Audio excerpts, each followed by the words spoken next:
Please welcome. Make some noise! Hi everyone, make sure to subscribe for downloading absolutely free. Please thumbs up this video and share with friends right now.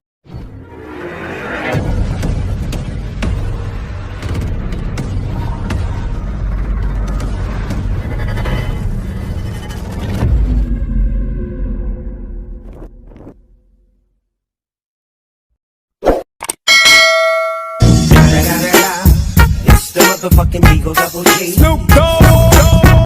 Welcome back again ulit sa inyo mga ka-JTech. So ngayon po ay may operahan naman tayong electric fan. Di bali tinanggal na raw po ito nung nangyari, kinalas na. Tinesting niya daw po kasi baka bali lang daw po yung grasa. So ito po siya. Yan. Bali kalas-kalas na.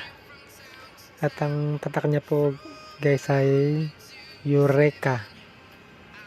So bigla na lang daw pong huminto ito guys. Kaya yun, subukan baklasin ng customer natin. So plug natin guys, testing natin kung talagang hindi nga siya umiikot.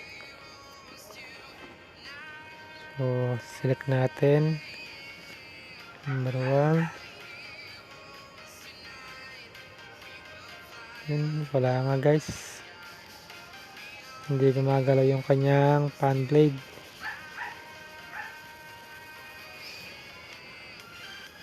Wala pa rin. So ayusin natin yung camera. Yun, tanggalin natin yung kanyang swing knob. Yun, malambot na siya guys. Then yung kanyang selector switch. Yun. So ayan, saka din yung kanyang cover naman. Di bali ngayon nga pala guys, ituturo ko sa inyo yung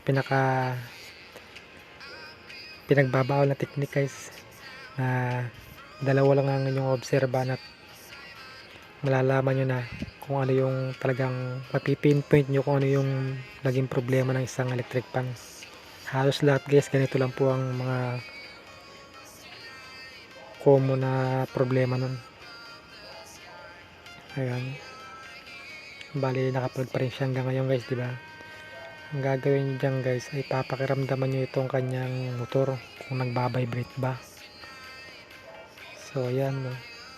Di bali sa ngayon guys ay hindi po siya nagbabibrate.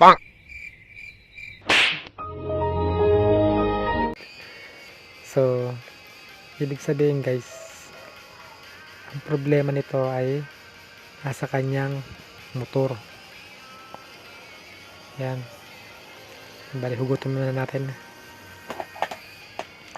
So ang gagawin natin dito guys, simpre automatic. Doon na tayo sa sabi kong ipinagbabawal na technique.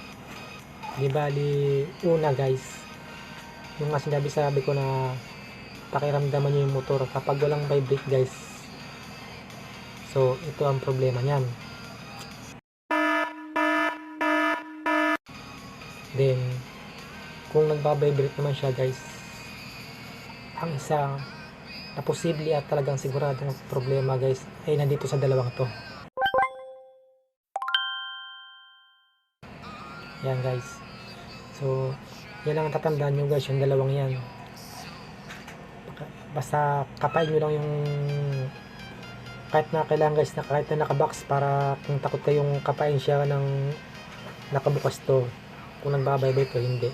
Ganyan ang gawin nyo guys, kahit na nakakabit yung kanyang cover, eh mararamdaman nyo kung nagbabibrate o yung umuugong.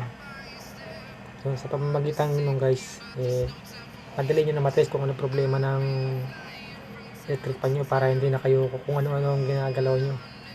So ayan guys, ngayon yung sinasabi ko diba, hindi ito nagbabibrate. So ang susundan natin ngayon guys ay yung kanyang sinasabing sa may problema ito nasa motor. Babaybayin yung kanyang wire guys, yung halimbawa ito lang AC line 1 saka line 2 guys, yung puti saka itim na wire. Baybayin nyo dyan kung ano yung tumakbo sa may motor. So pag nabaybayin nyo yan, halimbawa ito guys yung itim, ito yung tumakbo sa motor. Yan, ibig sabihin nandyan yung problema niyan. At ang isang kabit dyan ay yung sinasabi lang guys na thermal fuse. Yan. So, dito na natin papasok yung sinasabi lang na isa pang ipinagbabawal na technique guys para mapagaan ito, na kung takot kayong kalasin yung motor dahil sa maninipis ang wire nito para hindi putol-putol, ganun lang gawin nyo guys. Ibali, itatapyan natin dito sa capacitor guys, itong itim na to. Ano ba yan? So ayan guys, pipili kayo dito sa dalawang to, sa capacitor yung wire na pula at itim. Hahanapin nyo yung tamang takbo ng ikot guys. Yan, clockwise sa counterclockwise. Sige, ang kailangan natin guys yung clockwise. Yan, yung gano'n lang kasimple guys para matrace nyo yung ganitong trouble ng electric pan. Hindi nyo na, wala na kayong kailangan maraming baklasin, kasi delikado nga to guys. Kapag binaklas nyo itong motor, maaaring makaputol kayo ng wire. Ito yung pamaging dahilan para magpalit kayo ng buong motor. So yun guys, kuha lang ako ng balar natin para makita nyo guys kung paano gawin yung sinasabi lang ito, ang babaw na technique. So wait lang guys, so isa natin yung camera, medyo hindi nakapokus eh. So yan, ito guys, puputol natin itong kulay ito.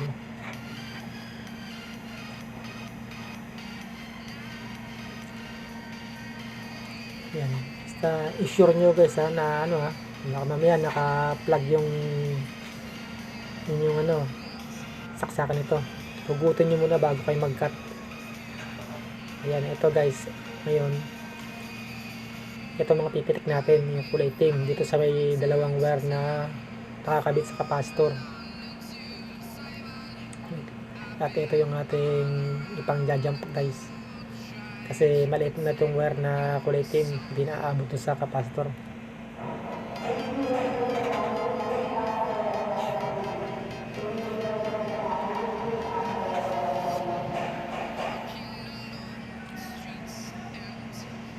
Susukatin nyo lang siya guys, yung sakto lang na maabot na yung wire sa capacitor, then saka nyo siya ikakat.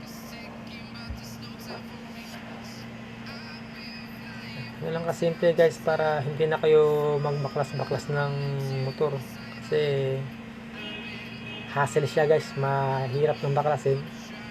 Tapos yun nga, siya dumanipis yung wire na nasa loob niyan. So dahil sa bago pa naman tong electric pan guys, ibig sabihin kaya pa nito kahit i-jump nyo yan guys. Ang problema dyan, wag lang yung mga old model na electric pan. So ayan,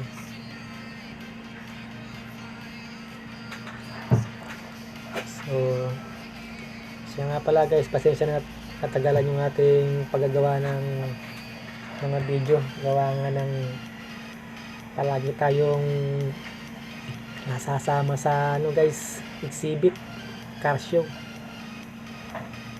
kaya hindi natin maharap-harap mag video at lagi tayong wala dito sa ating kampan. Lagi tayo nasa labas, kaya ngayon lang ulit natin harap na mag video at mag vlog. So, hindi naman po natin pwedeng isingit yung ating sinasamahan guys na dahil may iba tayo ng rota. Karsyo po yung kasi guys, puro sa mga sexing babae nagpapapicture sa akin. Sana all. So ayan guys, bali bata naman natin tong dalawang wire na kumabit din sa may capacitor. Tanggalin mo natin sa kanyang pagkaka-screw dito sa ating motor.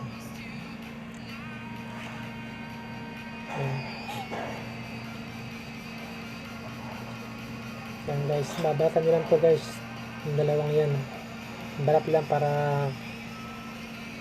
kapag sinaksak natin, ipipitik lang natin yung wire na ginamper natin para mahanap natin yung tamang ikot nito.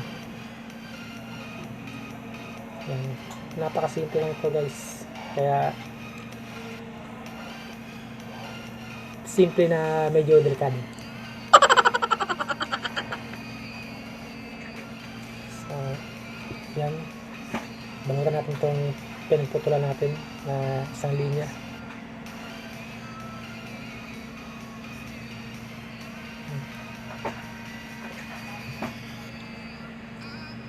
So, balatan na natin to guys para makita natin kung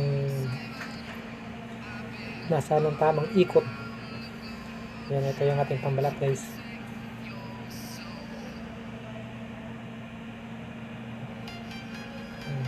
Ganyan lang, malipis lang. Kaya lang medyo malatong na pang wire nya guys ha.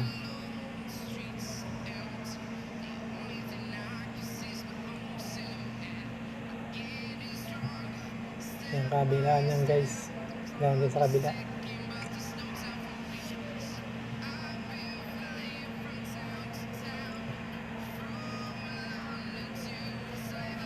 So yan guys, diba?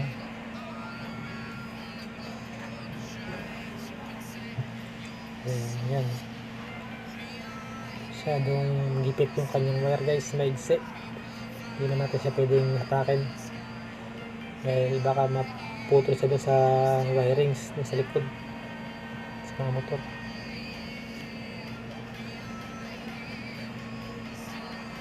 Eh nako, naputol nga guys. Masyado nang malutong yung kanyang ano guys. O matalim lang talaga yung cutter ko. So ayan, malatan nyo lang yan, ganun din sa kabila.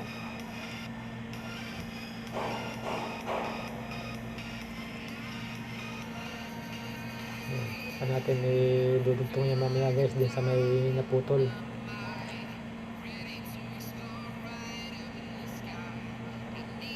Tingnan natin kung abot pa ba siya pag dinugtong natin. Ayun, abot pa naman.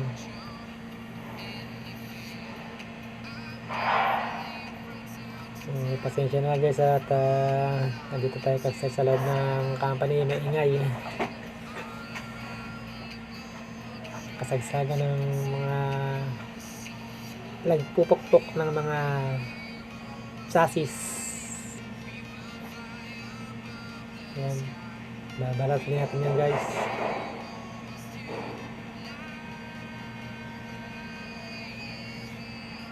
Tsaga-tsaga lang guys, kaysa naman sa bakalasin nyo tong motor guys. Yun ang napakahirap. Kasi lalo nyo ito guys malutong na yan kasi dumaan na sa init yan. Pag hindi nyo na asikasong kontrolin yung motor nya, baka magkaputol-putol yung wires din sa loob kapag hinugot nyo pa yung motor nito. So ayan guys, nabata na rin natin siya. I-tap naman natin itong naputol na pula, yung pulang wire guys. Yan, saka natin ngayon siya ipipitik mamaya kapag okay na to.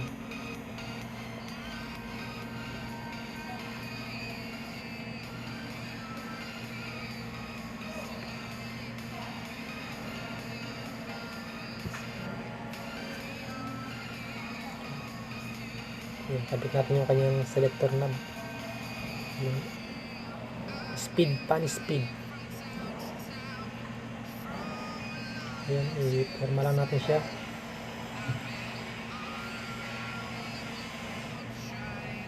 Sigurado nyo guys na magkahiwalay ito pag ipinitik nyo yung isang wire para hindi madisgrasya yung ating motor. So yan, ibali huwag nyo hawakan to guys ha, itong tang natin dahil live na to, delikado.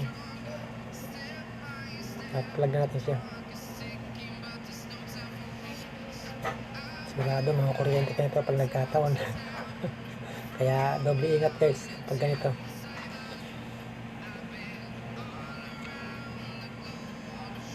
Ito yung pinaka the best way guys, pinaka madaling gawin para makapagana yung electric fan nyo. Ito yung shortcut na sinasabi nila. Yun.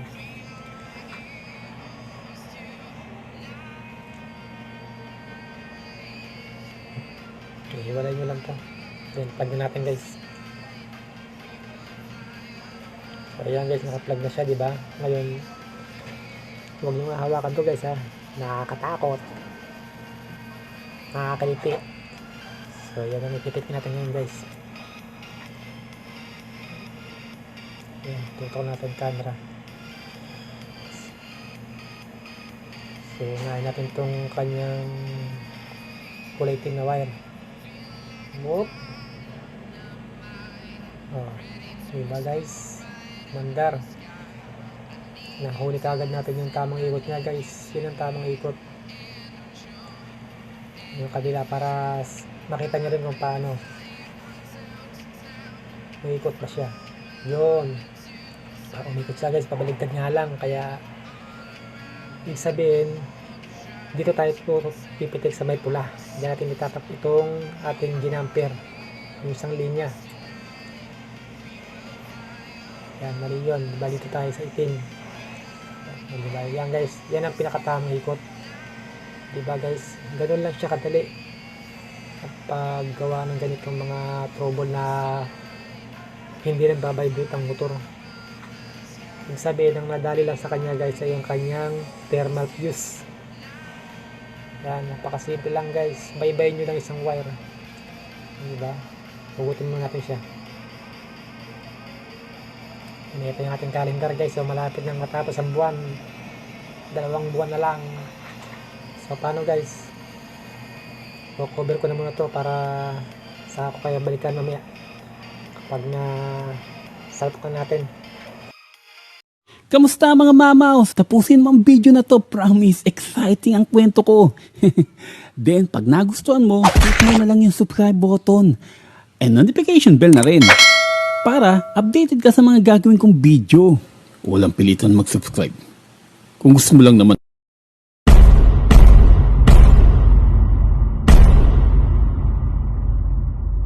So ayan guys, pinatank na yung linya natin.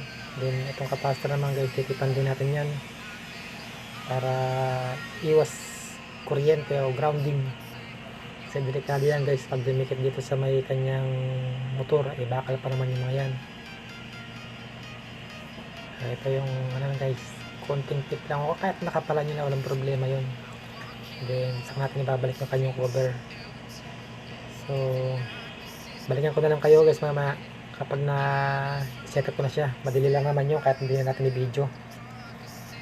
I-cover natin to, tapos saka ipapakita sa inyo yung finished product natin. Natapos na yun.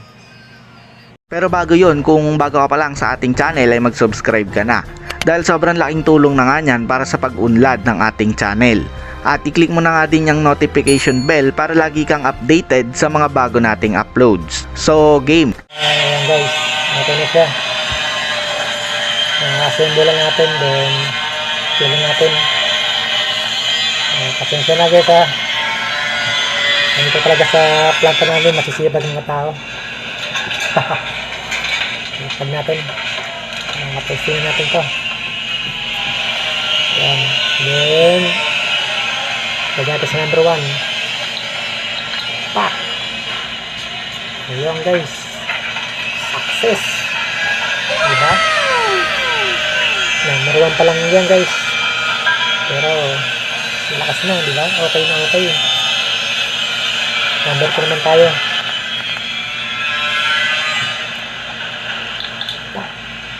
Ayun, signal number 2 guys. Medyo nasisira na yung ating hairstyle. Then number 3, pakakasa ka na.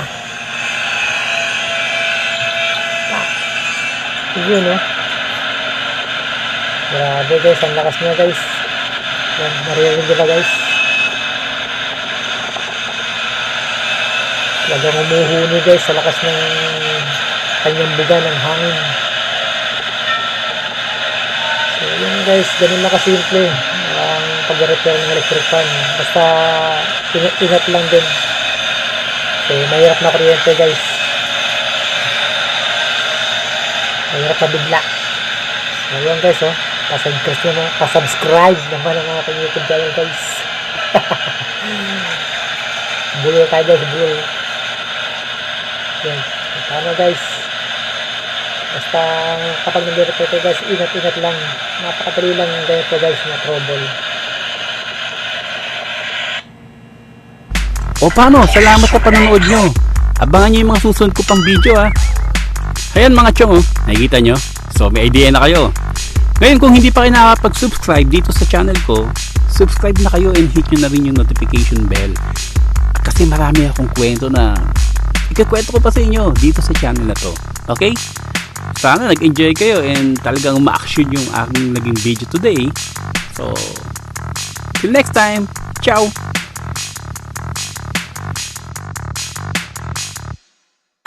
I'm coming.